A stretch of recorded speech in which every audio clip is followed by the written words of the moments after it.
जयकारा शेरावाली दा बोल साचे दरबार की जय।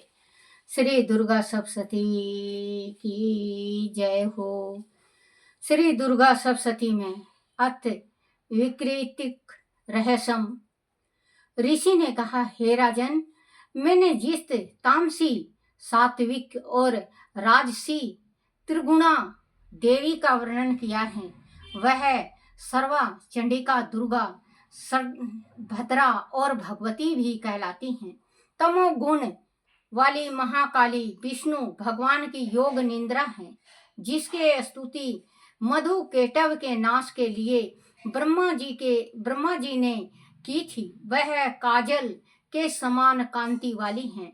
उनके 10 मुख, 10 भुजाएं, 10 पैर और 30 विशाल नेत्र हैं। हे राजन, उनके दांत और दाढ़े चमकती हैं।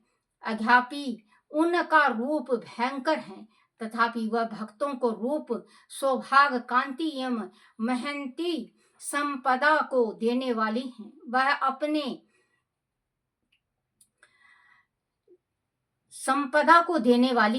वह अपने हाथों में खड़ंग, बाण, गदा, शूल, शंख, चक्र, भुसुंडी, परियाग, धनुष और रुधिर टपकता हुआ सिर धारण करती हैं। वह दूर तयमा कह महाकाली विष्णु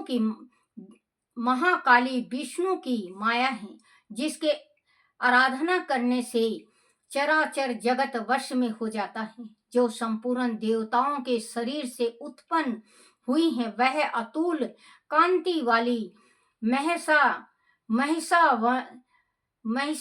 मर्दनी तथा 3 गुणों वाली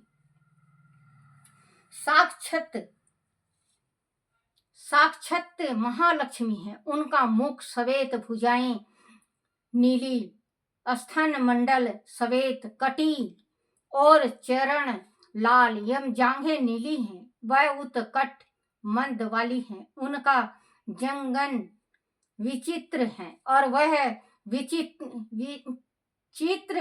विचित्र माला, वस्त्र और आभूषण को धारण करती हैं। वह विचित्र माला, वस्त्र और आभूषण को धारण करती हैं। वह विचित्र सॉरी बच्चों,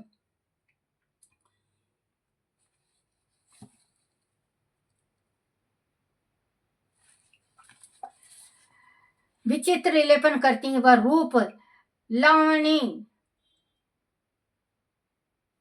विचित्र माला और आभूषणों को धारण करती हैं। वह विचित्र लेपन करती हैं। वह रूप लावणित और सौभाग्यवती हैं।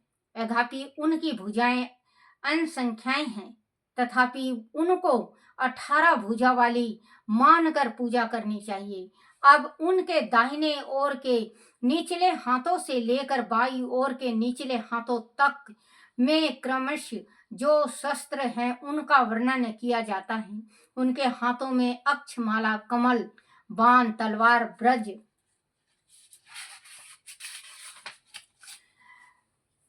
गदा, चक्र, त्रिशूल, फरसा, शंख, घंटा, फांसी, शक्ति, दंड, ढाल, धनुष, पान पात्र और कमंडलू सुशोभित हैं। वह कमल पर बैठी हैं। वह राजन, जो मनुष्य इस देवमयी भगवती महालक्ष्मी जी की पूजा करता है, वह सब मनुष्यों को और देवताओं का स्वामी होता है। हे नूप, जो गौरी के देह से उत्पन्न हुई हैं और सत्य गुण प्रधान है, वह शुंभ निशुंभ असुर को मारने वाली साक्षात सरस्वती हैं। सरस्वती के 8 भुजाएं हैं और वह बाण, मूसल, शूल, चक्र, शंख, घंटा, हल तथा धनुष को धारण करती हैं। जो निशुंभ का मर्दन और शुंभासुर का संहार करने वाली सरस्वती हैं। वह भक्ति पूर्वक पूजनीय होने पर सर्वज्ञात प्रदान करती हैं। हे राजन, जैसे मूर्तियों के उन स्वरूपों को तुम से कहा। अब जगत माताओं की अलग अलग उपासना सुनो। जब लक्ष्मी का पूजन करें तब दाहिनी और बाईं ओर क्रम से महाकाली और सरस्वती का पूजन करना चाहिए और पुष्टि भाग में तीनों युगेल देवताओं की पूजा करनी चाहिए। मध्य में सरस्वती के साथ ब्रह्मा का, दक्षिण में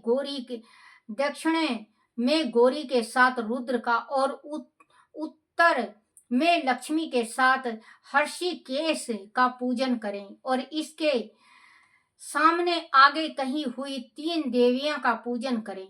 मध्य में अर्थात महालक्ष्मी के सामने अष्टदश भुजी लक्ष्मी का और उनके वाम भाग में अर्थात महाकाली के सामने 10 मुखी महाकाली का और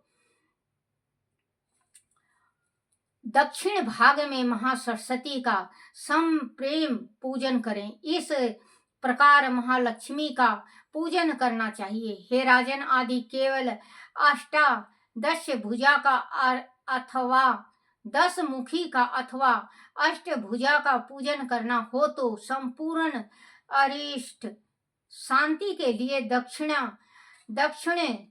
और उत्तर की ओर काल और मृत्यु के पूजन करें। जब भुजा वाली शुंभ सूर मर्दनी का पूजन करना हो तो उनकी 9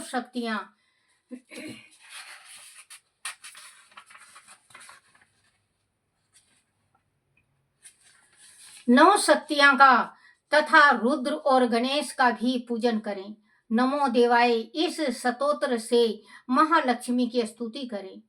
देवी के तीनों अवतारों के पूजन के समय उनके चरित्रों में जो स्तोत्र और मंत्र आए हैं उन्हीं का उपयोग करना चाहिए। वह 8-10 भुजा वाली देवी पूजनीय है। यही महिषासुर मर्दनी, महालक्ष्मी, महाकाली और महासरस्वती हैं।